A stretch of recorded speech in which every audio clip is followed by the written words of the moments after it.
नाज़रीन, सरकार पारां टैक्स चोरनि जा नाला अख़बार में शाया करण जो फ़ैसिलो कयो वियो आहे। सिंध जे सीनियर सूबाई वज़ीर शर्जील इनाम मेमून जी सदारत हेठि इजलास में फ़ैसिलो कयो वियो।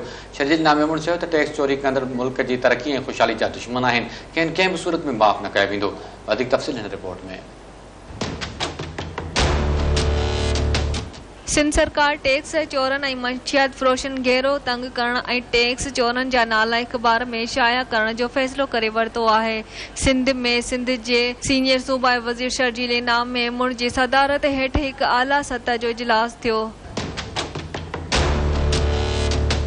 एक्साइज टैक्सेशन ऐं नार्को टैक्स कंट्रोल जे secretary Saleem Rajput, DG Aurangzeb Panwar, directors ऐं ॿियनि ऑफिसरनि शिरकत कई। इजलास में ॻाल्हाईंदे सूबाई वज़ीर शर्जील इनाम मेमून चयो त टैक्स चोर ऐं मुल्की ख़ुशहाली जा दुश्मन आहिनि, खेनि कंहिं बि सूरत में बख़्श न कयो वेंदो। टैक्स चोरनि जा नाला अख़बार में शाया कया वेंदा, संदसि अकाउंट फ्रीज़ करण लाइ बि क़दम खंया वेंदा।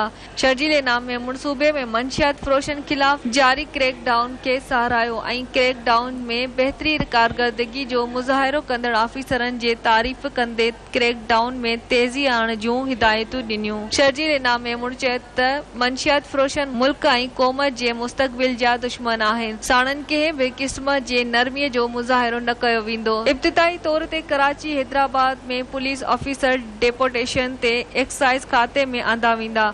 हुन चयो त मंशियात ख़िलाफ़ कार्रवायूं वधीक तेज़ करणियूं आहिनि। लाॻापियल इदारा हर वक़्तु सहकार कंदा। प्रोसिक्यूशन ऐं इन्वेस्टिगेशन वारे निज़ाम खे मज़बूत कयो वञे। इजलास में बहितरीन कारकर्दगी वारे ऑफिसरनि ऐं मुख़बिरनि खे इनाम ॾियण जो बि फ़ैसिलो कयो वियो।